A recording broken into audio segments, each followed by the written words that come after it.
guys, it's Katie, and for today's video I'm going to be talking about how I develop my characters. And this isn't so much of about step by step my process, but it's more about the things I try to keep in mind while I'm coming up with my characters and while I'm writing them, and I guess maybe tips for you guys as well. Let's get on into it. So the first thing I try to do is I try to let the character become what they become. So, and by that I mean, I don't want to hold on to ideas that I have at the very beginning about what a character should be like or what they should become. And an example of this in my writing is in the story that I'm currently writing. I have a main character, well, not main character, but I have a very important secondary character who at first was like the most minor of characters. She was mentioned, like originally in my head she would be mentioned once and then she wasn't important and she wasn't in more of the story than in just that brief mention of her. But as I wrote the scene and the farther along I got into it, the more important she became, and she just kind of stuck around. And now she's a really great character that I love very dearly and whose storyline has become very important to the overall plot.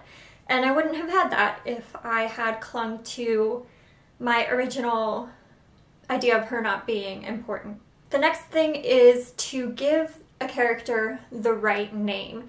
And this may not seem important, but it feels very important to me because when I have the name right, then I really can kind of develop the character much easier than if they had the wrong name. And I also think it's important to have their name kind of represent who they are in one way or another, even if it's nothing anybody would pick up on except for you. So because of this, even for the most minor characters, I'll go through a process of picking their names. I'll think of the kind of names I want.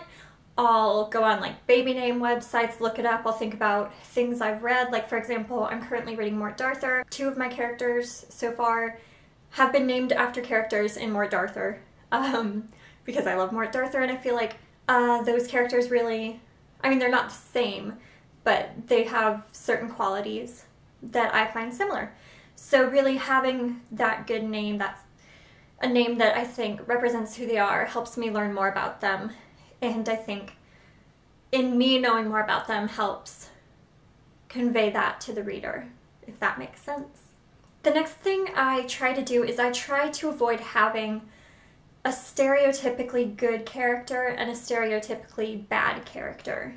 I think in a lot of stories, the protagonist is purely good and the antagonist is purely evil. But that's not accurate to what human beings are really like. We all have good and we all have bad and we all have the potential to be more good and we all have the potential to be more bad. Things that happen in our lives influence that, and things that we do influence that, but we're not just like one person is pure good and then another person's pure evil. So I think avoiding those stereotypes while writing really helps make it more accurate to what humanity is like. Sorry if you could hear a door closing. And makes your characters, or my characters, a character, much more lifelike and much more interesting and have that much more depth. The next thing I try to do is I try to understand each of my characters' backstories, and I try to do this for every character, not just my main character or main characters, you know, for every character, because I think you can't really truly understand how events in your story are going to impact them if you don't know where they're coming from. So I think it's important to know, you know, maybe what their childhood was like, what their personality is like, what their personality has been like, you know, big events that affected them.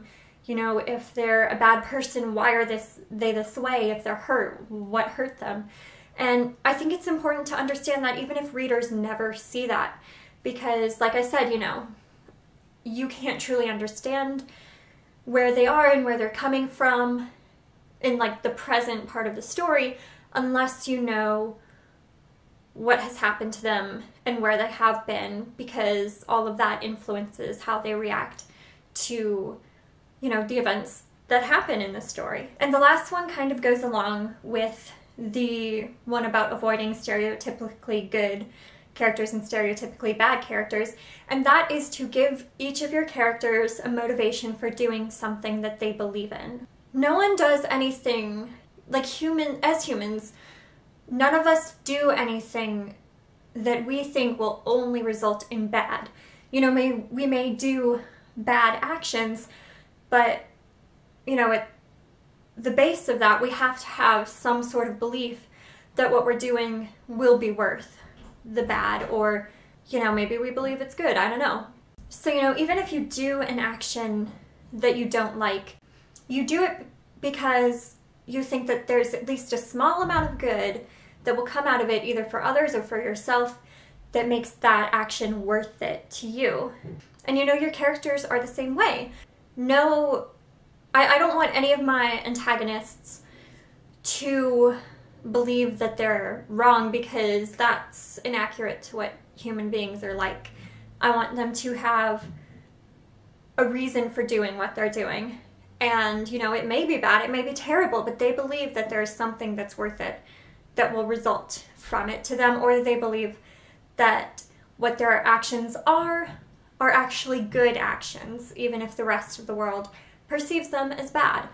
And obviously, protagonists need to believe this as well. And that is it. Thank you guys so much for watching. I'll have a book-related video up next week, I think. Yeah, next week. So stay tuned for that. Like I said, thank you so much for watching. All of my social media will be down below, so go follow me.